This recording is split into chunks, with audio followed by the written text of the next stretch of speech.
కల్పించేలా వ్యాఖ్యలు చేశారని ఆరోపించారు. రెచ్చగొట్టే విధంగా కమెంట్స్ చేశారని ఫిర్యాదులో పేర్కొన్నారు.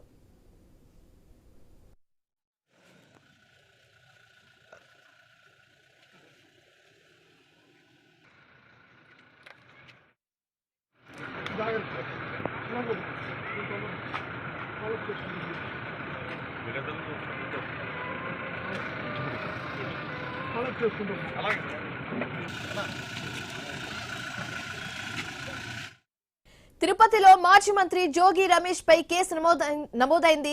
పెరుమాళ్లపల్లికి చెందిన అరియారెడ్డి ఈశ్వర్ రెడ్డి చేసిన ఫిర్యాదుతో రూరల్ పోలీస్ స్టేషన్ లో ఎఫ్ఐఆర్ నమోదైనట్లుగా తెలుస్తుంది. తుమ్మలగుంటలో చెవిరెడ్డి ఇంటి వద్ద జోగి రమేష్ చేసిన వ్యాఖ్యలపై కంప్లైంట్ చేశారు. శాంతి భద్రతలకు భంగం కల్పించేలా వ్యాఖ్యలు చేశారని ఆరోపించారు.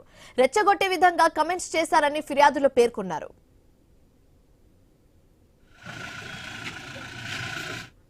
ఇదే అంశానికి సంబంధించి మరింత తాజా సమాచారం మా కరెస్పాండెంట్ గోపీనాథ్ ఫోన్ ద్వారా అందిస్తారు.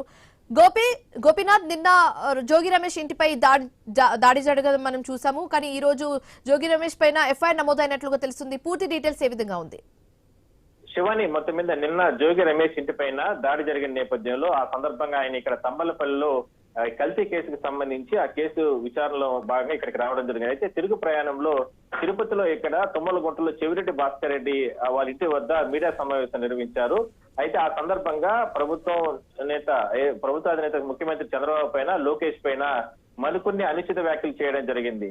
అంటే వాడు వీడు అంటే రకరకాలుగా కామెంట్స్ చేసిన నేపథ్యంలో అవి అలా చేయకూడదంటూ కూడా అంటే మరోసారి అంటే అంబటి రాంబాబు ఏ విధంగా ప్రజల్ని రెచ్చగొడుతున్నారు, అదేవిధంగా రెండు పార్టీల నేతల్ని కూడా రెచ్చగొట్టే వ్యాఖ్యలు చేస్తున్నారు కాబట్టి అదే వరుసలోనే జోగి రమేష్ కూడా వ్యవహరిస్తున్నారు. దానివల్ల లాండ్ ఆర్డర్ ప్రాబ్లం వస్తుందంటూ కూడా పోలీసులు కేసు నమోదు చేశారు. ఇక్కడ తిరుపతి రూరల్ పోలీస్ స్టేషన్ లో క్రైమ్ నెంబర్ 43/2026 కింద ఎఫ్ఐఆర్ నమోదు చేయడం జరిగింది. అయితే పలు సెక్షన్ల కింద మాత్రం కేసులు నమోదు చేశారు.